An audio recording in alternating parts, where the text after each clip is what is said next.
Hello दोस्तों। जैसा कि हम लोग डेली टेक्निकल के 50 क्वेश्चन कर रहे हैं।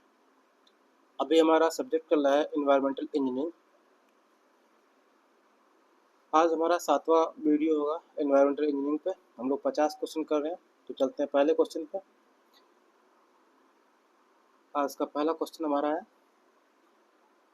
The per capita solid waste generation rate in class first Indian cities approximately, यानी फर्स्ट क्लास इंडियन सिटीज़ में अप्रॉक्सीमेटली सॉलिड वेस्ट जनरेशन कितना होता है, रेट कितना है, सॉलिड वेस्ट जनरेशन रेट कितना है, पर कैपिटा कितना है। तो Indian Indian first class cities में per capita municipal solid waste generation जो है 300 से 500 ग्राम पर डे, 300 से 500 ग्राम पर डे होता है। तो ऑप्शन हमारा बी सही है, option B is correct, option B हमारा सही है। चलते हैं अगले सवाल पर। नेक्स्ट क्वेश्चन हमारा The bulk density of uncompacted municipal solid waste in India is generally, India में अनकॉम्पैक्टेड म्यूनिसिपल सॉलिड वेस्ट का बल्क डेंसिटी कितना होता है जनरली। तो अनकॉम्पैक्टेड म्यूनिसिपल सॉलिड वेस्ट का बल्क डेंसिटी 150 से 250 ग्राम पर मीटर क्यूब होता है। कितना? 150 से 250 ग्राम पर किलोग्राम पर मीटर क्यूब, 150 से 250 केजी पर मीटर क्यूब। ऑप्शन हमारा ए सही है, ऑप्शन ए इज करेक्ट। चलते हैं अगले सवाल पर। नेक्स्ट क्वेश्चन, अगला सवाल हमारा है typical moisture content of Indian municipal solid waste is. Indian municipal solid waste का टिपिकल मॉइस्चर कंटेंट कितना होता है। तो टिपिकल मॉइस्चर कंटेंट होता है हमारा इंडियन म्यूनिसिपल सॉलिड वेस्ट में 40 से 60% तक होता है। हाई किचन वेस्ट के कारण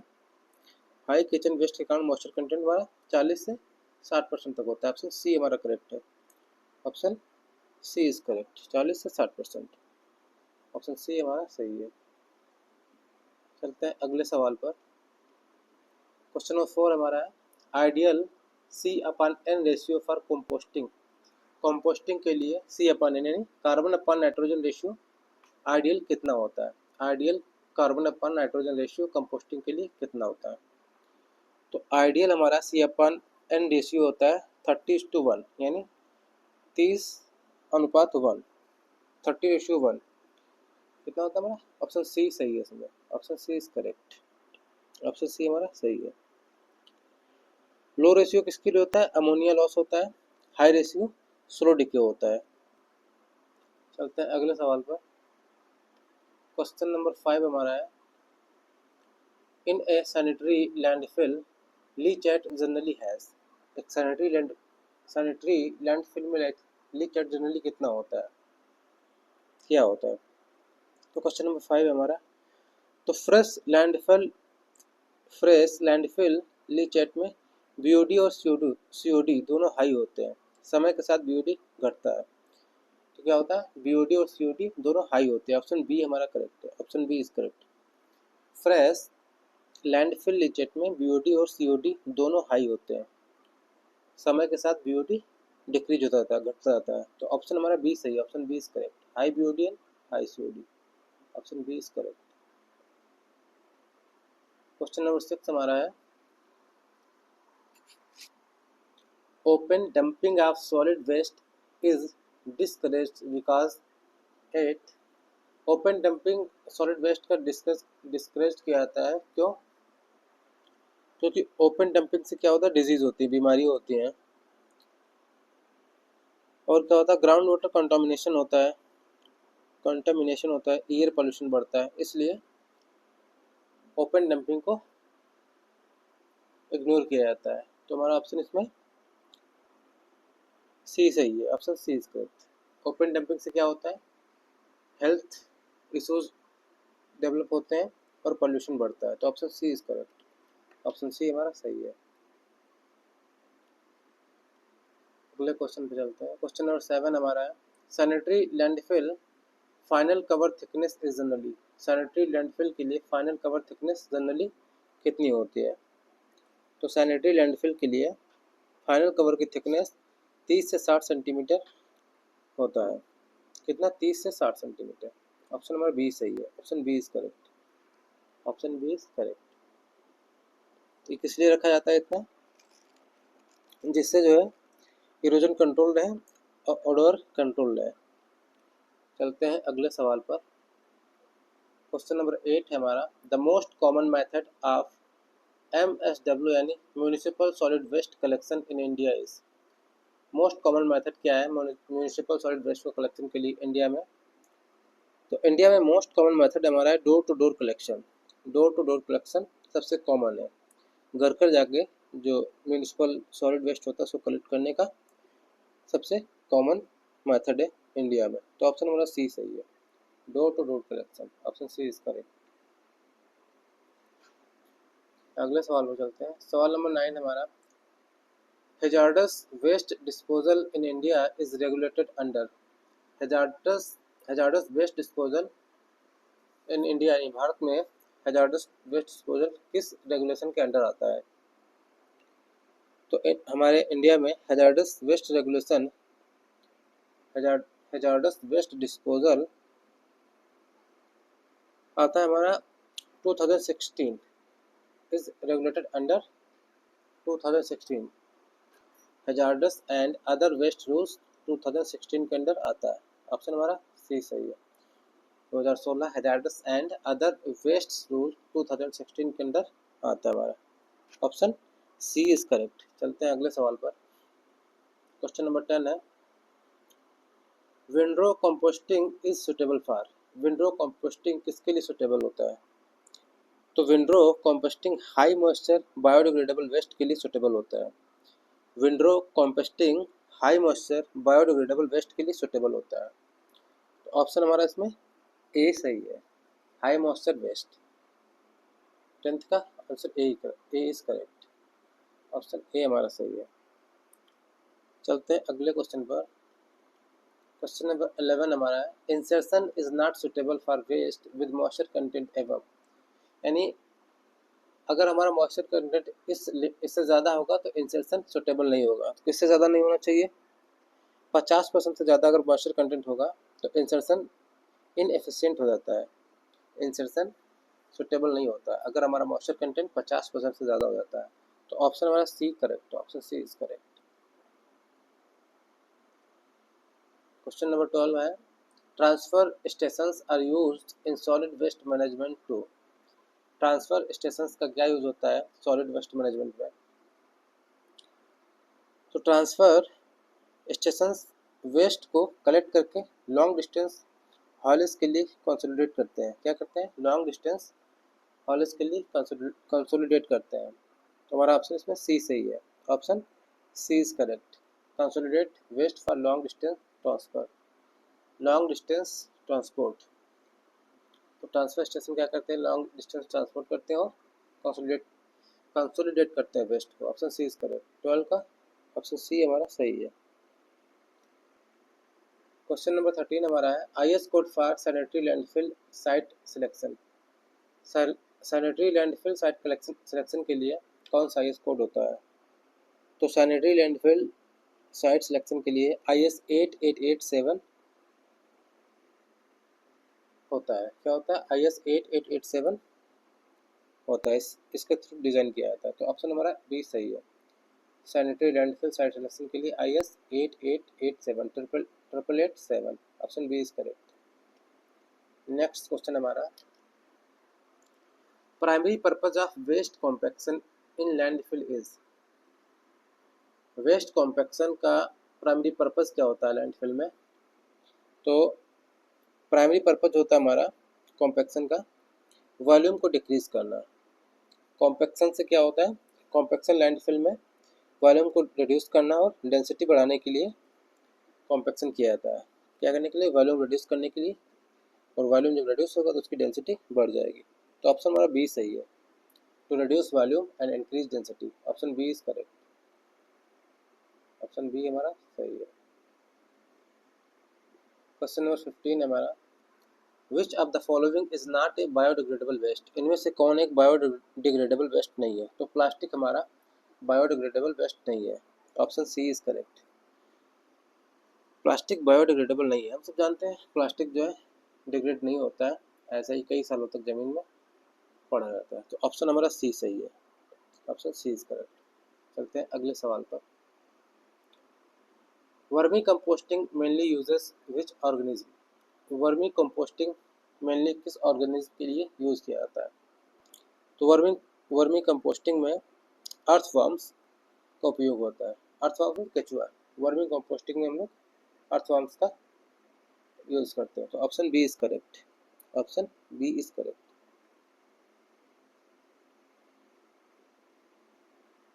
अगला क्वेश्चन हमारा, द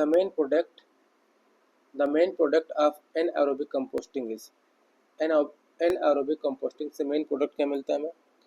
तो एनाएरोबिक कंपोस्टिंग से मेन प्रोडक्ट के रूप में हमें मेथेन और कार्बन डाइऑक्साइड मिलता है, क्या? मेथेन और कार्बन डाइऑक्साइड, ऑप्शन बी हमारा सही है। एनाएरोबिक डाइजेशन से क्या मिलता है?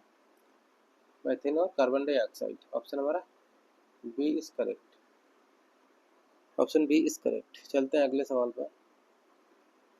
क्वेश्चन नंबर 18 हमारा, which of the following waste is most suitable for recycling, recycling के लिए कौन सा वेस्ट मोस्ट सुटेबल है? तो रिसाइकलिंग के लिए aluminium cans high value recyclable है, कौन? Aluminium cans high value recyclable है, बार बार रिसाइकिल कर सकते हो किसको? एल्यूमिनियम को, ऑप्शन हमारा सी सही है। एल्यूमिनियम कैंस को बार बार रिसाइकिल करके हम लोग कोई नया प्रोडक्ट बना सकते हैं। क्वेश्चन नंबर 19 हमारा है, ideal temperature range for aerobic composting, aerobic composting के लिए आइडियल रेंज क्या होता है टेम्परेचर का? Ideal range of temperature for aerobic composting, aerobic composting के लिए हमारा आइडियल टेम्परेचर होता है 50 से 60 डिग्री सेल्सियस, 50 से 60 डिग्री सेल्सियस पर हमारा एरोबिक कंपोस्टिंग फास्टेस्ट होता है, तो ऑप्शन हमारा सी सही है, ऑप्शन सी इज करेक्ट, 50 से 60 degree Celsius, option C is correct. Question number 20 है, क्वेश्चन नंबर 20 है, which recycling method converts waste plastics into fuel oil, कौन सा रिसाइकलिंग मेथड वेस्ट प्लास्टिक को फ्यूल ऑयल में चेंज कर देता है? तो हमारा पायरोलिसिस मेथड जो है, पायरोलिसिस मेथड प्लास्टिक को फ्यूल ऑयल में चेंज कर देता है, तो ऑप्शन हमारा बी सही है, पायरोलिसिस प्लास्टिक्स को फ्यूल ऑयल में कन्वर्ट कर देता है, तो option B is correct, pyrolysis method है वो। अगला क्वेश्चन हमारा है, compost maturity is indicated by, compost maturity किस रेशियो से इंडिकेट किया जाता है? तो compost maturity low carbon upon nitrogen ratio indicate करता है, क्या? Carbon upon nitrogen ratio, low carbon upon nitrogen ratio कितना होना चाहिए? रेशियो 15:1। अगर हमारा कार्बन अपॉन नाइट्रोजन रेशियो 15:1 है तो वो कंपोस्ट मैच्योरिटी को इंडिकेट करेगा, ऑप्शन हमारा बी सही है, option B is correct, option B is correct.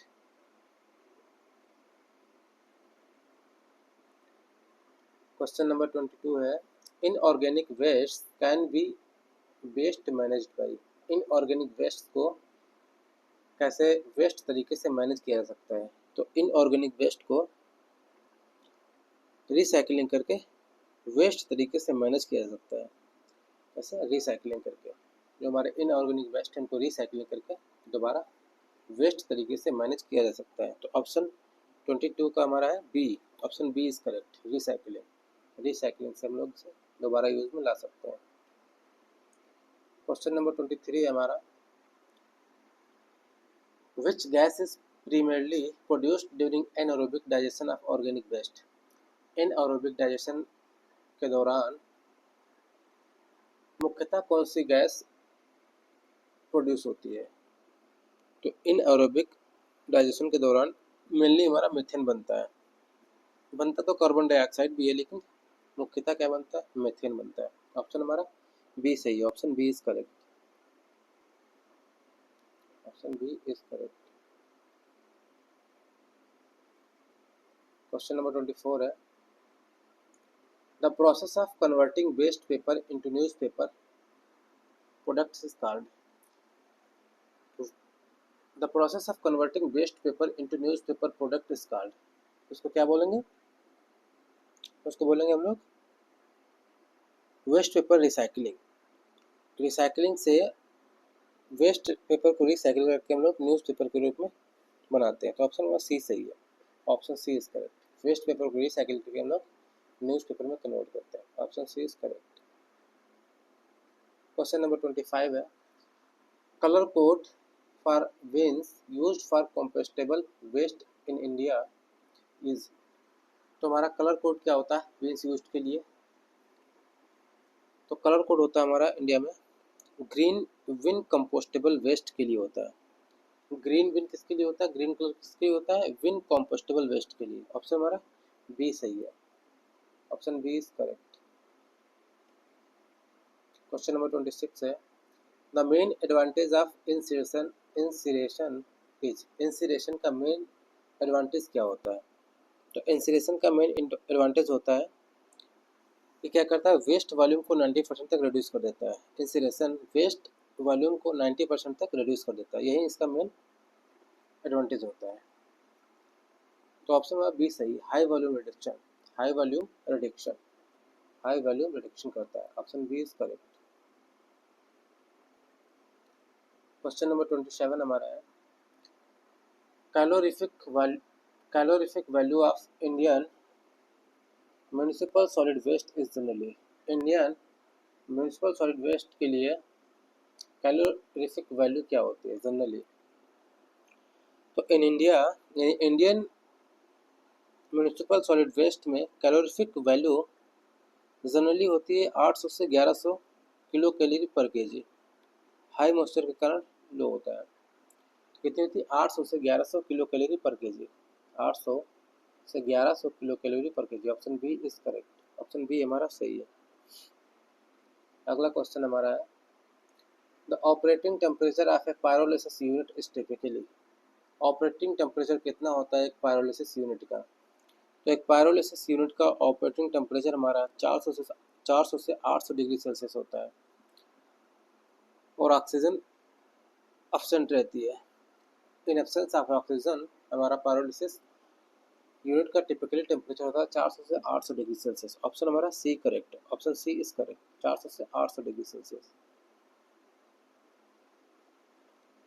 Question number हमारा 29 है, which of the following is not A product of pyrolysis. इनमें से कौन एक पायरोलिसिस का प्रोडक्ट नहीं है, इनमें से कौन एक पायरोलिसिस का प्रोडक्ट नहीं है, तो कंपोस्ट हमारा पायरोलिसिस का प्रोडक्ट नहीं है। पायरोलिसिस से हमें क्या क्या मिलता है वो बताते हैं। पायरोलिसिस कंपोस्ट प्रोड्यूस नहीं करता है, पायरोलिसिस से हमें चार मिलता है, गैस मिलता है, ऑयल प्रोड्यूस करता है, लेकिन कंपोस्ट का इससे कोई लेना देना नहीं है, तो ऑप्शन डी हमारा सही है। अगला क्वेश्चन हमारा, incineration stack height is provided to. Incineration stack height provided to किसके लिए प्रोवाइड की जाती है, इंसिरेशन स्टेक हाइट पॉल्यूटेंट्स को डाइल्यूट और डिस्पर्स करने के लिए होती है। स्टेक हाइट पॉल्यूटेंट्स को डाइल्यूट और डिस्पर्स करने के लिए होती है, ऑप्शन हमारा सी सही है। क्या करने के लिए, डिस्पर्स करने के लिए और डाइल्यूट करने के लिए, option C is correct.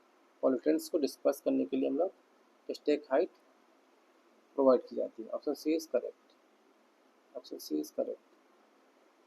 Question number 31 है हमारा, which type of incineration which type of incinerator is commonly used for municipal solid waste. Municipal solid waste के लिए किस टाइप का इंसिनेटर यूज़ किया जाता है, तो म्यूनिसिपल सॉलिड वेस्ट के लिए फिक्स्ड ग्रेड इंसिनेटर्स का यूज़ किया जाता है।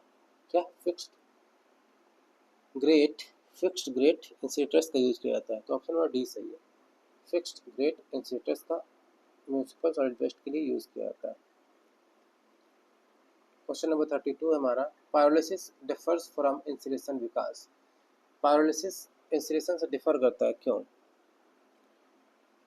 तो पायरोलिसिस जो है ऑक्सीजन की एब्सेंस में होता है, जबकि इंसुलेशन के लिए ऑक्सीजन की ज़रूरत होती है। इंसुलेशन तो जलाना होता है, तो इंसुलेशन ऑक्सीजन के प्रेजेंस में होता है और पायरोलिसिस ऑक्सीजन की एब्सेंस में होता है। तो ऑप्शन नंबर बी सही है। Pyrolysis it occurs in absence of oxygen. Pyrolysis हमारा ऑक्सीजन की एब्सेंस में होता है। ऑप्शन हमारा बी सही है। Option B is correct. Option B is correct. Question number 33 है, which of the following is not an advantage of pyrolysis? इनमें से कौन सा एक पायरोलिसिस का एडवांटेज नहीं है? तो पायरोलिसिस कंपोस्ट नहीं बनाता, ये इसका एडवांटेज नहीं है। क्या करता है? पायरोलिसिस कंपोस्ट नहीं बनाता है। एनर्जी रिकवरी करता है, रिडक्शन इन वेस्ट वॉल्यूम, मतलब वेस्ट का वॉल्यूम डिक्रीज करता है, फ्यूल गैसेस प्रोड्यूस करता है, लेकिन कंपोस्ट से कोई लेना देना नहीं है। तो ऑप्शन सी हमारा सही है। Option C is correct. Question number 34 है हमारा, the by product of high temperature insulation is. High temperature insulation का बाई प्रोडक्ट क्या है? तो हाई टेम्परेचर इंसुलेशन का बाई प्रोडक्ट हमारा है एस। क्या बनता है? एस। एस हमारा बाई प्रोडक्ट है। Option B is correct. Option B is correct. Ash हमारा बाई प्रोडक्ट है। क्वेश्चन नंबर 35 है हमारा, fluidised bed insulators are most suitable for. Fluidised bed insulators most suitable होते हैं किसके लिए? तो फ्लूइडी फ्लूइडाइज्ड बेड फ्लूइड क्या है यार, fluidised wet insulators low calorific value waste efficiency handle करते हैं। क्या? Low calorific value waste efficiently handle करते हैं। तो ऑप्शन नंबर ए सही है। Fluidised wet insulators most suitable for low calorific value waste. Option A is correct. Option A हमारा सही है। क्वेश्चन नंबर 36 हमारा, E I A stand for. E I A stands for यानी E I ए का full form पूछ रहा है। तो ई आई ए का फुल फॉर्म होता है हमारा इन्वायरमेंटल इम्पैक्ट असेसमेंट। क्या? Environmental impact assessment. Option B सही है हमारा। Environmental impact assessment. Option B is correct. Question number 37 हमारा है, in India E I A is mandatory for. India में ई आई ए किसके लिए मैंडेटरी है? तो इंडिया में E I a certain listed projects के लिए मैंडेटरी है। सर्टेन लिस्टेड प्रोजेक्ट के लिए मैंडेटरी है। तो ऑप्शन हमारा बी सही है। Certain categories of projects listed in EIA notification. Option B is correct. Option B हमारा सही है। क्वेश्चन नंबर 38 हमारा है, the first step in the EIA process. EIA process का फर्स्ट स्टेप क्या होता है? तो EIA यानी environmental impact assessment. Environmental impact assessment का फर्स्ट स्टेप होता है स्क्रीनिंग। स्क्रीनिंग फर्स्ट स्टेप है, जिसके बाद डिसाइड होता है कि इन्वायरमेंटल इम्पैक्ट असेसमेंट होना चाहिए या नहीं। तो ऑप्शन बी हमारा सही है। स्क्रीनिंग हमारा फर्स्ट स्टेप है। स्क्रीनिंग हमारा फर्स्ट स्टेप है। क्वेश्चन नंबर 39 हमारा है, public hearing is part of which stage in EIA। Environmental impact assessment में पब्लिक हियरिंग किस स्टेज का पार्ट है? तो पब्लिक हियरिंग रिव्यू स्टेज का हिस्सा है।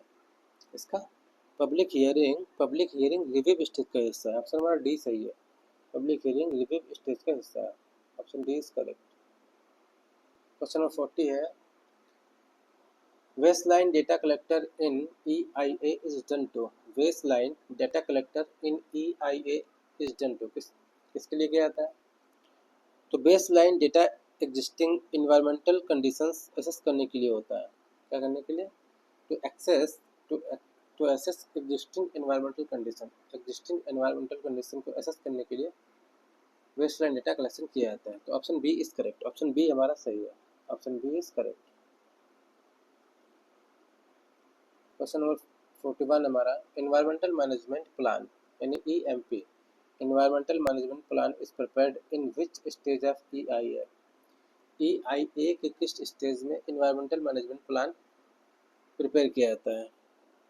तो environmental management plan mitigation planning stage में किया जाता है। किसमें? मिटिगेशन प्लानिंग स्टेज में किया जाता है। तो ऑप्शन हमारा सी सही है, मिटिगेशन प्लानिंग स्टेज। अगला क्वेश्चन हमारा, the validity period of environmental clearance in India for river valley projects। तो वैलिडिटी पीरियड क्या होता है एनवायरमेंटल क्लियरेंस के लिए इंडिया में for valley river valley projects के लिए? तो रिवर वैली प्रोजेक्ट के लिए इन्वायरमेंटल क्लियरेंस 10 ईयर्स का होता है। कितना? 10 ईयर्स का होता है। ऑप्शन नंबर बी सही है, option B is correct, 10 years, B is correct. Question number 43 हमारा है, which organisation is responsible for granting environmental clearance in India for category A projects? कौन सा ऑर्गेनाइजेशन रिस्पॉन्सिबल होता है इन्वायरमेंटल क्लियरेंस देने के लिए इंडिया में कैटेगरी ए प्रोजेक्ट के लिए? तो category A projects MOEF and CC से क्लियरेंस लेते हैं। किससे? Ministry of environmental forest and climate change. किससे लेते हैं? Ministry of environment forest and climate change. Question number 44 हमारा, cumulative EIA is carried out for? Cumulative EIA carried out for किसके लिए? तो क्यूमुलेटिव EIA प्रोजेक्ट क्लस्टर्स के लिए होती है। किसके लिए होती है? क्लस्टर्स के लिए होती है। ऑप्शन हमारा बी सही है, option B is correct, option B is correct. Clusters of projects के लिए EIA क्यूमुलेटिव होता है। ऑप्शन बी इज करेक्ट, 44 का ऑप्शन हमारा बी सही है। क्वेश्चन नंबर 45 हमारा, strategic environmental assessment is applied to? Strategic environmental assessment is applied to किसके लिए अप्लाइड होता है? तो होता है हमारा पॉलिसीज, प्लान्स एंड प्रोग्राम्स के लिए। किसके लिए? पॉलिसीज, प्लान्स और प्रोग्राम्स को लागू होता है हमारा SEA यानी strategic environmental assessment. Option number B सही, option B is correct. Question number 46 है, which method is widely used for impact prediction in EIA? कौन सा मेथड वाइडली यूज किया जाता है इम्पैक्ट प्रेडिक्शन के लिए EIA में? तो हमारा इम्पैक्ट प्रेडिक्शन में चेकलिस्ट, मैट्रिक्स, नेटवर्क सभी मेथड यूज होते हैं। Network method, checklist method, matrix method सभी मेथड यूज होते हैं। ऑप्शन डी सही है हमारा, option D is correct, all of the above.